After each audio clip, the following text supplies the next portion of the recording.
Good morning. My name is June Wiese. I'm a registered representative with Legacy Capital Advisors. I have with me certified financial planner Chris Schiefer, who is also a registered representative with Legacy Capital Advisors, LLC. This morning we're going to be reviewing the Consumer Price Index release. Chris has got all the information for us. Just some questions for those that don't know. What is the Consumer Price Index, or often referred to as the CPI? It's like a cost of living thermometer. It measures how the prices of everyday goods go up and down. Groceries, rent, gas. If the CPI goes up, it means that things are getting more expensive, often referred to as inflation. If it goes down, it means prices are dropping, which is referred to as deflation. It helps people understand how much more or less they're going to be spending, how they need to plan for retirement and their future expenses. So just some questions for you this morning, Chris. Why should we care about what the CPI does? The Consumer Price Index is really a market basket of goods and services. It was established in 1984, and it really measures how much the price of things goes up over a year's time.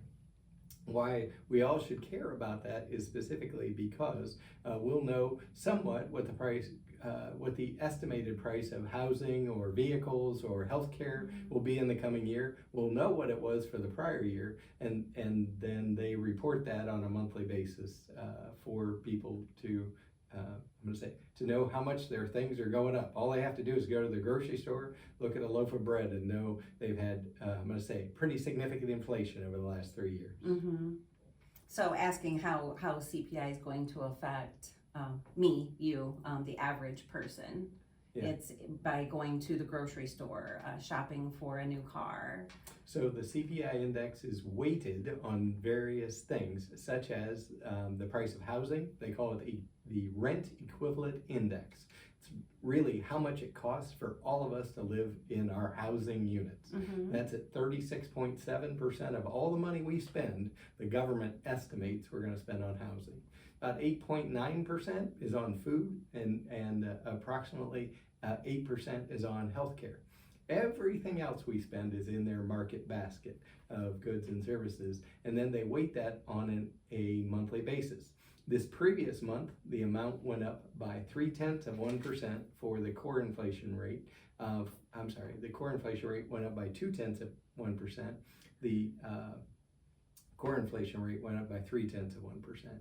And the reason for that simply is food and energy. That's what in that core inflation rate is more volatile than the base inflation rate. Mm-hmm, mm-hmm. So how is the CPI different from the inflation rate? Okay, the CPI index is specifically looking at all the goods and services that any of us might purchase in the calendar year. The inflation rate really is more of what it is where we live. Mm-hmm. Inflation could be very high because of supply and demand where we live. For instance, right now, the city of Cincinnati is having some of the highest housing inflation rates in the country because they have much more demand for housing than supply. Mm-hmm. They were the previous 12 months it was up 8.9%, where across the country it was up 4.9%.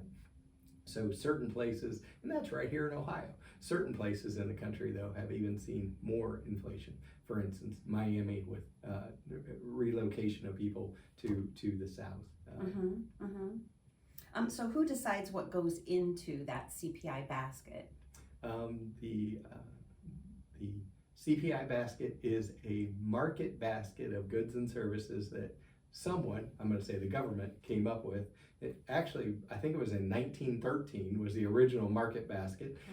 They revised it in 1984, but it is literally a basket of goods and services. Why does it change? Simple. Because in 1984, the iPhone didn't exist, the Android didn't exist. We spend lots of money on lots of things today that we didn't have in 1984. And as such, we need an updated market basket of goods and services. What has always stayed in the market basket, though, is housing, food and energy. Certain categories have always been in the market basket. But today, communications and the cost of communications, your cell phone bill, is in the market basket. That wasn't at that time. Oh, cool. So does the CPI reflect a true cost of living? Well, I would actually arguably say no. I do not think the CPI accurately reflects a true cost of living, because for each of us, a true cost of living is where we live. The cost of living in Tiffin, Ohio is absolutely less than it is in other places in the United States. It absolutely is. If we were in Phoenix or we were in Washington, D.C., the cost of inflation in the CPI index in those cities would be far greater than it would be here.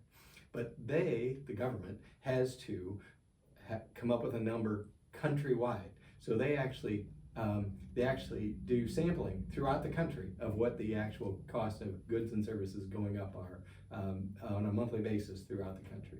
They really, I'm not giving the government credit, but they really do a great job of trying to accurately assess what prices are throughout the country on goods and services. For instance, the price of vehicles in the last month on used cars has come down 6% from what it was a year ago. But we all remember 2 years ago when the price of used cars was literally going up 20 or 30 or 40% more than it was the year before. Well, many of those, I'm going to say, higher prices are working their way out of the system, and that's what we're seeing on used cars today. Much more availability, supply chains are much better, and we're able to get more vehicles, and as such, it'll drive down the cost of them. With the event of the hurricane last week and then again this week, how would you expect that to affect the CPI going forward?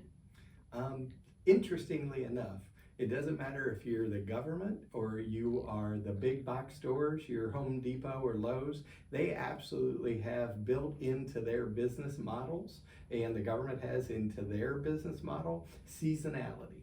And what I mean is they automatically know we are going to have catastrophes that they're going to have to stage for. So as an example, Home Depot CEO reflected yesterday that they had staged a lot of product, goods and services that people would need in states near Florida for deployment today as a result of the hurricane that has come through. The same would be the truth with the government CPI index. They have loaded that index knowing that in the fourth quarter of the year, we almost always have a hurricane. Then it's just going to be the severity. Are we going to have a hurricane that hits a state like we had this week? Or are we going to have a hurricane that hit many states like we had 2 weeks ago? And or are we going to have what I'm going to say insurance companies hate to even think about, and that is the hurricane that hits Miami and just bounces up the coast and has happened 5 times in the last 100 years, where it's actually hit almost all the major cities on the East Coast. That's what the government's crash plan is. So hopefully they've planned in enough for natural disasters. Yes. To and take this event. Yeah, for the planning of all those companies and the index of the inflation as a result of it. Yeah. So you already said that the CPI changes every month.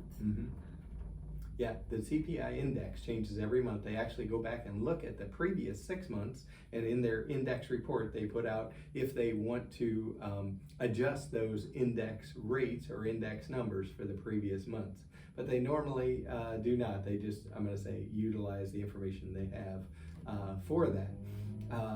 But the interesting outcome of it is we've seen inflation over the last 2 years go from over 9% down to now 2.6%. And as the inflation rate continues to go down, we'll see the Federal Reserve. Today, the unemployment numbers came out and they were higher than expected at 258,000 unemployed for this week. They were expected to be 230,000.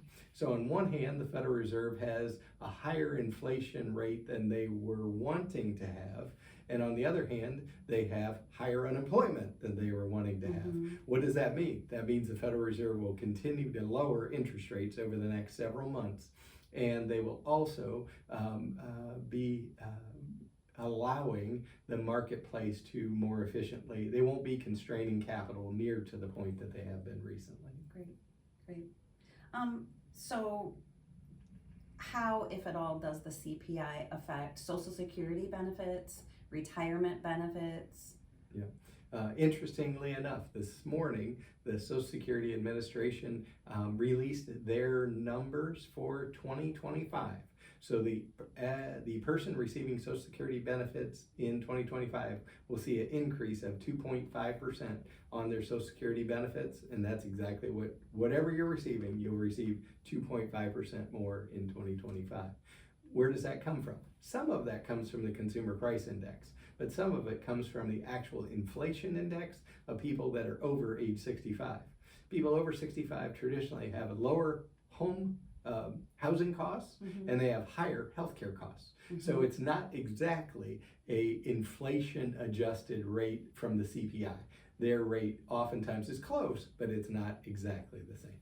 Okay. So we've talked a bit about what is the Consumer Price Index and answered some questions. What did the report you touched on some of it while we've been chatting here. What was the report results that came out this morning? Just a recap. The results that came out this morning very specifically is that the average person is going to see housing prices increase over the next 12 months, probably 5 to 6%. So if you were thinking about buying a house in the next 12 months, just know if you wait 12 months to buy that house, it's probably going to be 5 or 6% greater. So if it's a $200,000 house, it's going to be a $210,000 house a year from now. Probably. If you're looking to buy a car, it came down by almost 6%. So that same car you would purchase would actually be 6% less. So it may be advantageous to specifically wait for, quote unquote, the sale. Whether that's Black Friday or that's the end of the year sales, but car dealers and car lots want to clear out last year's models, so they will incentivize people to purchase those specifically in the fourth quarter of the year. So good luck in shopping for that new shiny metal. Great, that's awesome information. I would say that the CPI index is the most important financial number the government releases on a monthly basis. That's why we focused on it today, because it affects every person in the country. How much that CPI index changes. Why? Because in the last 3 years specifically, the CPI index, or the inflation rate, has been much greater than the wage inflation rate. People don't feel as wealthy because it's cost more to live than it did previously. I don't think that'll continue. I think the inflation rate will come down and wage inflation will catch up. So those two will more equate. But that's why we wanted to focus on this today. Absolutely. If there's any other subjects or topics anyone would like to know about, we'd be happy to do so. Please just give us a call or let us know, and we'll be happy to put those in a future podcast. Absolutely. Thank you.